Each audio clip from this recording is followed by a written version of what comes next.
Welcome to English 111. Welcome to English 111, Introduction to Literature.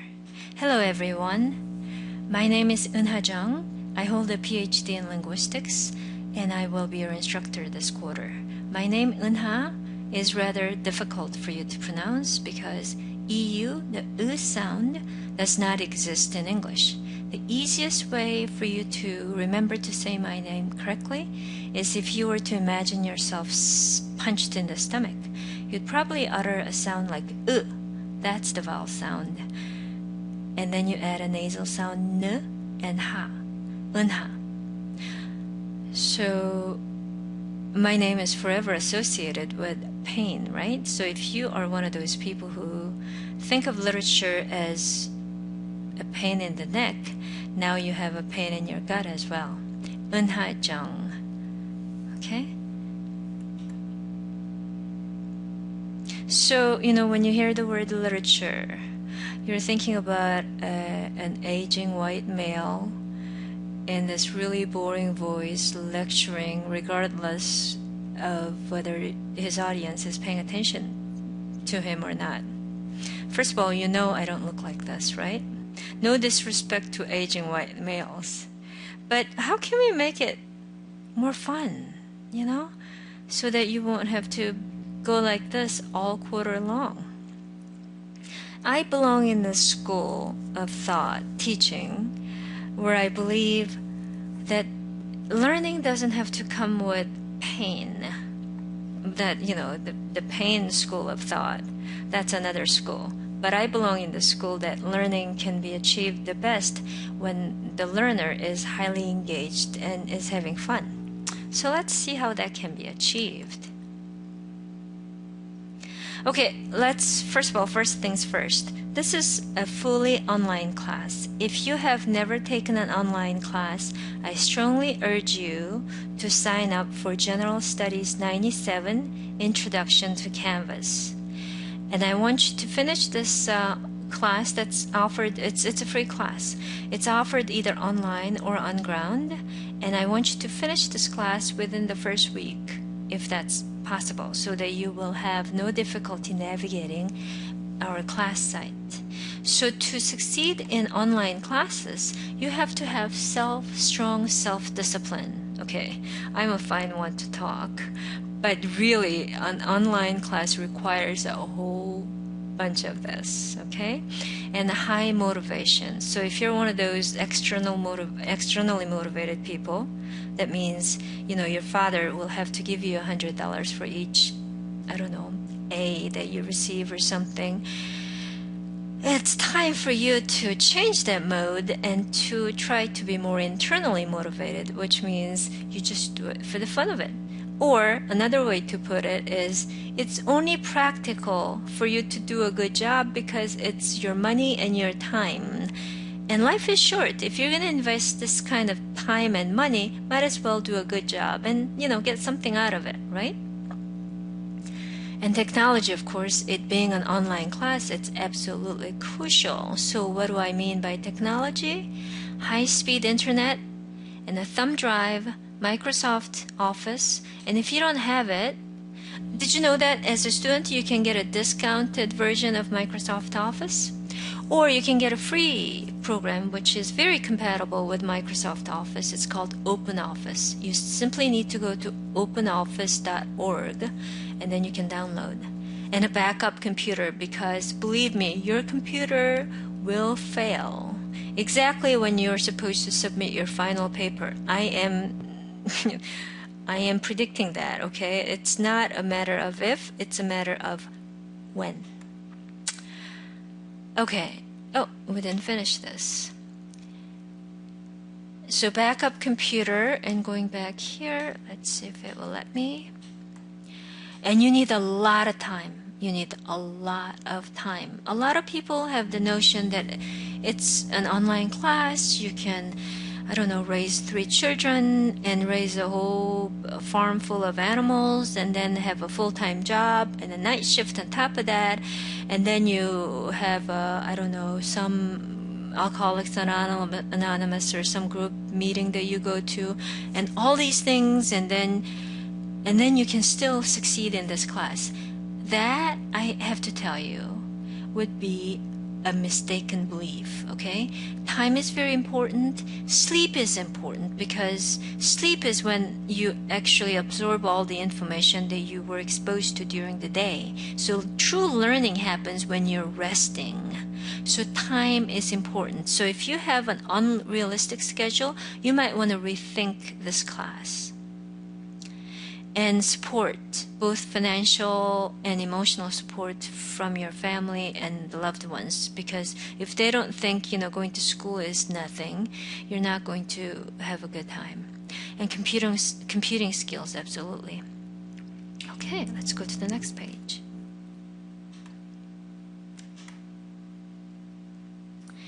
This is the textbook. Make sure that the cover is right. I know there is a later edition, 8th edition, but I'm sticking with the 7th edition, which should save you some money, I hope. And the platform we'll be using on the computer is Canvas. And you get to it by clicking on olympic.instructure.com, okay? And then you'll be presented with the sign-in page. And the first sign-in information is down here. And there's help phone number available, so you should be able to sign in. And remember, write down your password somewhere. I have this image of me, going to heaven or someplace at the gate of this place. I finally made it, and then they ask me for my password, and I go, oh, I don't remember. I think it's on my desk somewhere. Can I go down and get it? And they'll say, no, you cannot go back. So I can imagine myself swimming in this purgatory or whatever we end up when we cannot quite make an entrance either to a positive place or a negative place after we pass, right? Anyway, just a little aside. And when you sign in, the home page is this. You'll see a whole bunch of modules. So there's course resources that apply to the entire quarter, and then each week has its own module. And you can see within week 1 there's a to-do list. So always open the to-do list first. Okay, and then these things indicate discussions. So you're going to participate in discussions. Discussions are very similar to classroom discussions. Of course, it's not interactive, but we're going to make it as interactive as possible. We're going to fake it, okay? And then necessary tools for English 101, it's a page. Sometimes after the 3rd week, I believe you will start to have quizzes as well and assignments, okay? And then when you go in, it doesn't show because I signed in as a test student, but here you will see settings, and if you go there, you can change your own settings. Like, you can upload a photo and upload your email address, and whether you're gonna have it available to your 500 best friends forever on Facebook, and stuff like that. Okay. And in every class, there's some kind of routine to follow, right? In this class also, let's look at 1 week as a sample. So this is week 4, and the chapter heading is here, so you know where to look. And then the to-do list will tell you what to do exactly, and everything inside is kind of linked. And as I have told you, these are discussions. You're going to participate in all these discussions. For each discussion, you're supposed to post at least 3 messages. So those 3 messages can be either replies to other people's posts or your own posts. But in any combination, you have to have 3 for each discussion. Okay? And then Q means a quiz. So there's a literary terms quiz.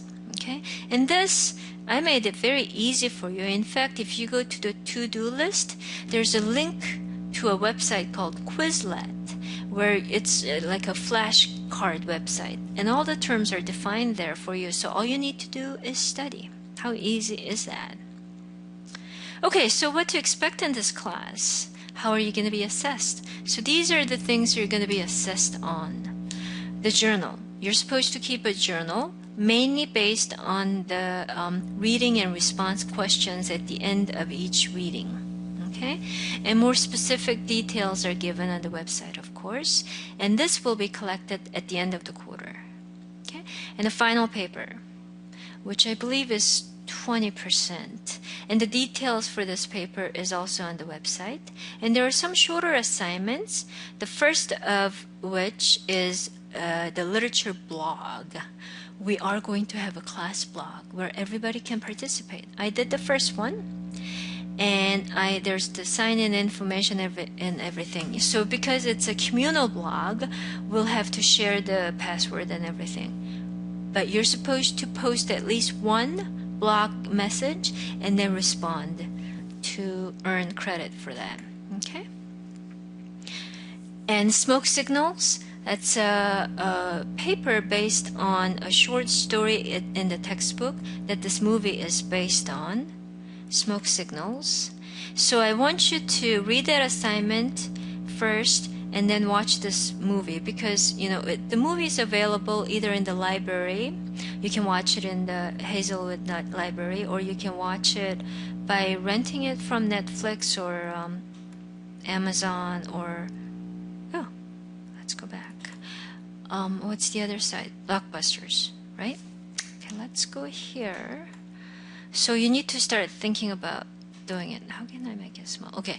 And then another small assignment is poem emulation. You're going to pick a poem from our textbook and kind of copy the style, but not the content, and make it your own.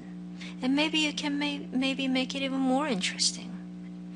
And then the last one is you're going to write a dramatic scene. Okay, this actually comes around Thanksgiving time, and you know how it is in around Thanksgiving time. There's a lot of family drama happening, so that will be a really good one. So as you can see, these two are creative assignments. I mean, so is the literature blog a little bit. Other than instead of creating, it's more of a observational or reflective kind of a thing. Okay, we did that. Cover that. Oh, and then there are weekly quizzes. I hope you're not getting dizzy. Okay, come on. Weekly quizzes. How can I make it smaller? Smaller. And then discussions. I've told you about discussions, right? Okay. What will I get out of this class? Okay, hopefully no fear of literature, if you have it already. Okay, one time I was dancing and somebody asked me, "Oh, you're an English literature professor." In college I never succeeded in literature classes. I never could figure out what professors wanted. And I said, it's very simple. If you had written about, sex and death, you would have gotten an A. And I said love and death, but same thing. So literature is filled with stories about love and death, and if you write about one or the other, you are probably going to do just fine. So relax. And appreciation for literature in particular and art in general. I want you to grow a little bit of an aesthetic appreciation, for things that are beautiful, not just superficially, but in a lot of different ways. A person does something kind, that's beautiful, right? So it doesn't have to be superficial, but I want you to kind of pay attention to things that are not just everyday, how much is the gas, this week, or what the weather's going to be like, and what's for dinner. Beyond that. Interest in various genres of literature, as well as maybe literature from different parts of the world or different time periods, that kind of thing. Expand your horizons a little. And close reading skills. I want you to read between the lines. I know you're scratching your head already, okay? You've heard that plenty of times from your literature teachers, English teachers, but what does that mean? You'll get into that. Okay, critical essay writing skills. You should learn to write literary essays, and you will achieve all these things. Okay. So how do you ace this class?